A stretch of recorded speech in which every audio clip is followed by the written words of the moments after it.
So we have actually started implementing many of these. What we are doing is presenting how these actions weave into so many other strategies across government, such as levelling up, such as the health inequality strategy, such as the schools white paper. What we're not going to do is wait for the last thing to be ready so that we can give it to a nice package for the Labour Party to criticise. And I think it is laughable to say that Labour is decisive on this. They had an internal inquiry into racism in their own party, the Ford inquiry in 2019, which has still not reported 3 years later.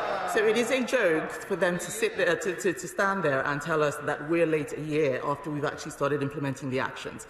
But to the more specific comments she had on the report.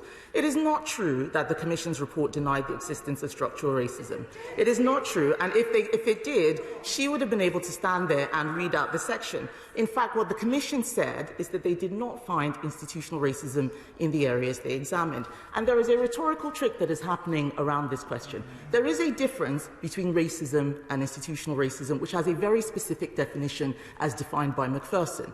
What the Commission has said is that there is racism, it does persist, and it has actions in its report which we have taken up, it's within its recommendations on how to tackle it.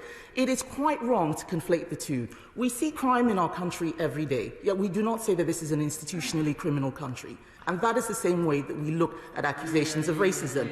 It is important to distinguish the two. Where there is a pervasive institutional failing across the board that is unable to provide services to people of colour. So I'm afraid that I reject the misrepresentation which they're making about the Commission, and I also will remind them about the personal targeted attacks and harassments which the Commission has suffered because of this misrepresentation. A group of commissioners who are all, bar one, ethnic minorities.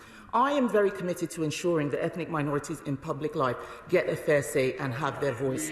And what is wrong is when people with different opinions are attacked and told that they're not allowed to think in a certain way because there are rules about what black people or Asian people are allowed to say. So we do reject that.